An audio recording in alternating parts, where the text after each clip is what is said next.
Manajemen ilmiah Taylor. Rahasia gelap di balik membludaknya pengangguran dan ketergantungan buruh terhadap pekerjaan mereka. Pendahuluan. Ketika pendidikan menjadi cermin kekosongan. Bayangkan, seorang sarjana kimia lulus dengan IPK 3,8 dari universitas ternama.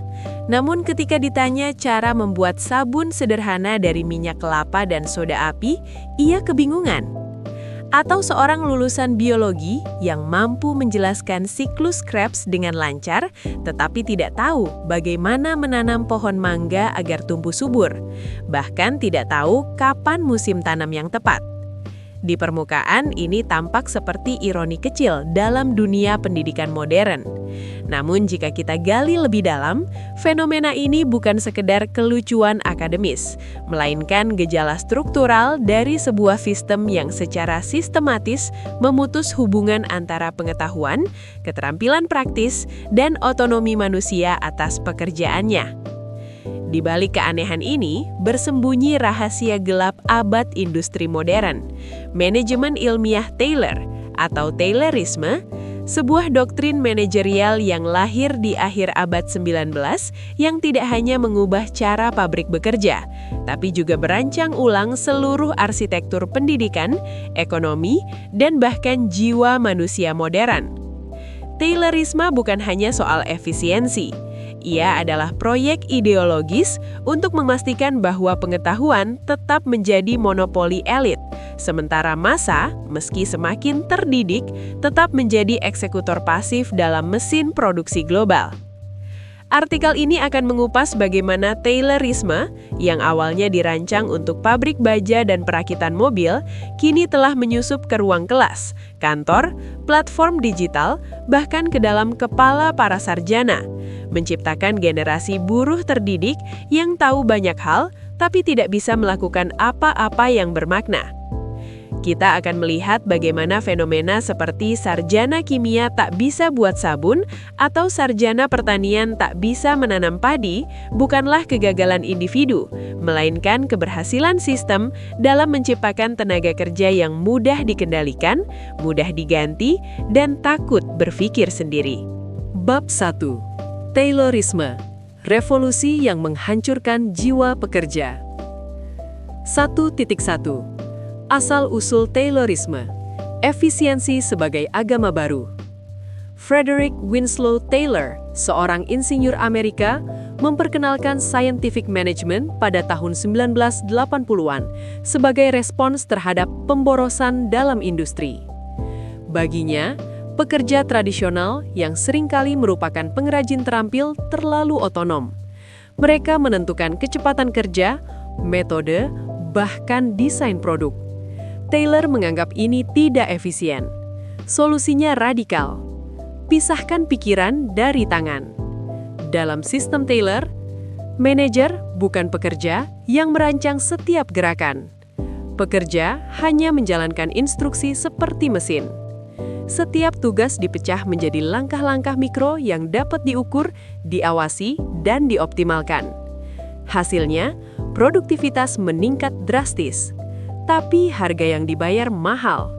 De-skilling, penghapusan keterampilan dari tubuh pekerja. Seorang tukang kayu yang dulu bisa membuat kursi utuh, kini hanya memasang paku pada bagian kaki yang sudah dipotong mesin. Ia kehilangan pengetahuan tentang kayu, desain, bahkan tujuan akhir produknya. 1.2. Dari pabrik ke dunia modern, Taylorisme tak pernah mati. Taylorisme tidak mati bersama era industri berat. Ia berevolusi. Kantor modern, SOP menggantikan inisiatif. Staf HR hanya mengisi form, staf marketing hanya mengklik tombol di dashboard. Gig economy, driver ojek online tidak memilih rute, algoritma yang memutuskan. Mereka dievaluasi bukan berdasarkan pelayanan, tapi kepatuhan terhadap sistem. Pendidikan tinggi, kurikulum diseragamkan untuk kompetensi standar, bukan kedalaman intelektual. Mahasiswa belajar cara menjawab ujian, bukan cara memahami dunia. Taylorisme kini hadir dalam bentuk algoritmik. Sistem yang tidak hanya mengontrol tubuh, tapi juga pikiran, dengan data, rating, dan metrik kinerja yang menciptakan ilusi objektivitas. Bab 2. Pendidikan sebagai pabrik Tayloristik, menghasilkan overqualified worker yang tak berdaya. 2.1. Ledakan gelar kekeringan makna. Di Indonesia, jumlah lulusan perguruan tinggi meningkat pesat. Tahun 2025, lebih dari 4 juta orang lulus setiap tahun. Namun lapangan kerja berkualitas tidak tumbuh sebanding. Akibatnya terjadi over-education, situasi di mana seseorang memiliki kualifikasi jauh melebihi kebutuhan pekerjaannya. Contoh nyata, sarjana teknik mesin bekerja sebagai kurir, lulusan sastra Inggris jadi admin media sosial dengan gaji UMR, master ekonomi jadi sales kartu kredit. Mereka terdidik, tapi tidak punya kendali atas alat produksi, bahkan atas karier mereka sendiri. 2.2. Fenomena sarjana tak bisa bikin sabun, gejala de-skilling akademis. Inilah inti paradoks pendidikan modern. Kita mengajarkan teori tanpa praksis, konsep tanpa konteks, dan pengetahuan tanpa kebijaksanaan. Sarjana kimia belajar termodinamika, kinetika reaksi, dan spektroskopi, tapi tidak pernah mencampur bahan kimia untuk membuat sabun, deterjen, atau pupuk organik. Laboratorium mereka hanya untuk memverifikasi teori, bukan untuk eksperimen mandiri. Sarjana biologi hafal DNA replikasi, tapi tidak tahu cara menyambung tanaman, mengidentifikasi hama, atau merancang sistem pertanian berkelanjutan. Sarjana pertanian fasih membaca jurnal internasional, tapi buta tentang siklus tanam lokal, pengolahan tanah tradisional, atau cara menyimpan benih. Mengapa? Karena sistem pendidikan telah tertaylorisasi. Pengetahuan dipecah menjadi mata kuliah terisolasi. Evaluasi berbasis ujian tertulis, bukan kemampuan memecahkan masalah real. Praktikum dirancang sebagai prosedur tetap, bukan ruang eksplorasi. Akibatnya lulusan menjadi ahli dalam menjawab soal, tapi buta dalam menghadapi realitas. 2.3. Ilusi mobilitas. Kuliah sama dengan sukses. Sistem ini diperkuat oleh narasi sosial. Kalau kamu kuliah, kamu akan sukses. Padahal data menunjukkan bahwa latar belakang kelas jauh lebih menentukan nasib ekonomi daripada gelar. Anak buruh yang kuliah sering tetap jadi buruh, hanya dengan label staff dan gaji sedikit lebih tinggi. Mereka terjebak dalam educated underclass, terlalu terdidik untuk kerja kasar, tapi tidak cukup bermodal sosial atau finansial untuk masuk elit profesional. Mereka sadar akan ketidakadilan, tapi tidak punya posisi strategis untuk mengubahnya. Bab 3. Dunia kerja Tayloristik. Mengapa buruh terdidik justru lebih rentan? 3.1. Fleksibilitas yang menghancurkan solidaritas. Dunia kerja modern didesain untuk mengatomisasi pekerja. Kontrak jangka pendek menggantikan hubungan kerja jangka panjang. Freelance dan gig ekonomi menciptakan persaingan antar pekerja, bukan solidaritas. Platform digital menggunakan algoritma untuk mengontrol upah, jam kerja, dan evaluasi tanpa transparansi. Dalam kondisi ini, pengetahuan teknis tidak berubah menjadi kekuatan kolektif. Seorang programmer bisa ahli coding, tapi jika ia bekerja sendirian dari rumah untuk perusahaan asing, ia tidak punya suara dalam keputusan bisnis, apalagi dalam struktur kepemilikan. Ketergantungan sebagai alat kontrol. Taylorisme modern menciptakan ketergantungan struktural. Pekerja tergantung pada platform, Gojek, Tokopedia, Upwork. Lulusan tergantung pada sertifikasi resmi, CPNS, sertifikasi profesi yang dikontrol negara atau korporasi. Buruh tergantung pada reputasi digital, rating, review, portfolio yang bisa dihapus sewaktu-waktu. Ketergantungan ini membuat mereka takut protes, takut mogok, takut berpikir kritis, karena satu langkah salah bisa berarti kehilangan pekerjaan, penghasilan, bahkan identitas sosial. Bab 4. Feodalisme modern, budaya yang melanggengkan ketaatan. Di Indonesia, Taylorisme tidak berdiri sendiri. Ia berpadu dengan mentalitas feodal yang masih mengakar kuat. Hierarki dianggap sakral. Dosen, atasan, pejabat tidak boleh dikritik. Ilmu sebagai simbol status, bukan alat pembebasan. Ketaatan lebih dihargai daripada keberanian berpikir. Akibatnya, mahasiswa diajarkan untuk menyenangkan dosen, bukan mempertanyakan teori. Pegawai diajarkan untuk menghindari risiko, bukan mengambil inisiatif. Dan masyarakat menghargai gelar dan jabatan, bukan integritas atau kontribusi nyata. Inilah yang membuat fenomena sarjana tak bisa bikin sabun tidak dianggap masalah, karena yang penting adalah sertifikat, bukan kemampuan. Bab 5.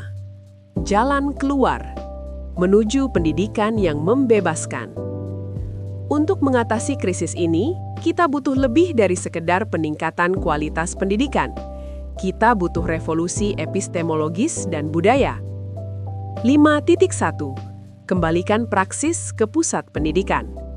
Laboratorium harus jadi tempat eksperimen, bukan verifikasi. Tugas akhir harus memecahkan masalah real di masyarakat.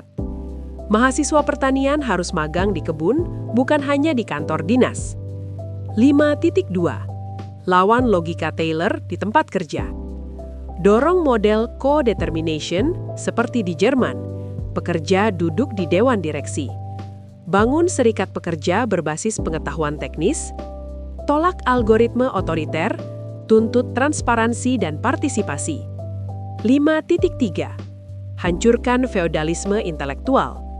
Kritik harus jadi nilai dasar akademik. Gelar harus diukur dari kontribusi, bukan kehadiran atau kepatuhan. Bangun budaya yang menghargai keberanian berpikir, bukan sekedar kepatuhan. Bab 6. Wajah suram Indonesia. Krisis literasi, fatherless, dan degenerasi intelektual. Jika Taylorisme adalah mesin yang menghancurkan keterampilan, maka kondisi sosial budaya Indonesia hari ini adalah bahan bakar yang mempercepat kehancuran tersebut.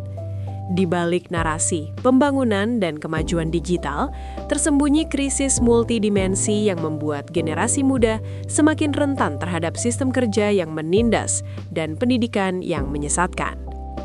6.1. Literasi yang hancur ketika membaca bukan lagi kebiasaan tapi beban. Meski angka melek huruf atau literacy rate secara formal mencapai 96,67% pada 2025, realitas fungsionalnya jauh lebih suram.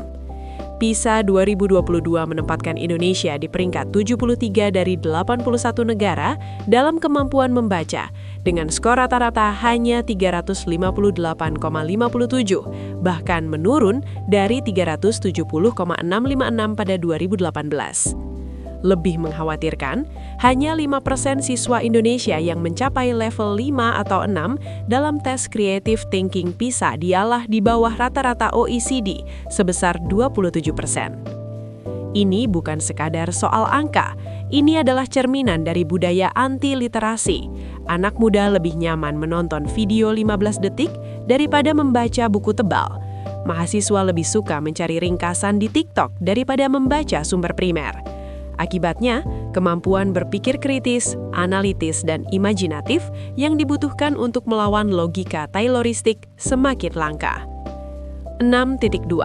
IQ rendah dan stunting, warisan kemiskinan yang menghambat potensi kognitif. Data dari BKKBN dan berbagai studi menunjukkan bahwa rata-rata IQ anak Indonesia berada di angka 78,49. Angka ini jauh di bawah rata-rata global dan menjadikan Indonesia salah satu negara dengan IQ terendah di Asia Tenggara. Faktor utamanya adalah stunting, malnutrisi, dan kurangnya stimulasi kognitif di usia dini, semua akibat langsung dari kemiskinan struktural. Ironisnya, sistem pendidikan justru tidak dirancang untuk menutup kesenjangan ini. Sebaliknya, ia memperlebar jurang dengan menuntut standar akademik yang sama untuk semua, tanpa mempertimbangkan latar belakang sosial ekonomi. Anak miskin yang IQ-nya tertekan oleh gizi buruk dipaksa bersaing dengan anak kelas menengah yang tumbuh dalam lingkungan penuh stimulasi intelektual.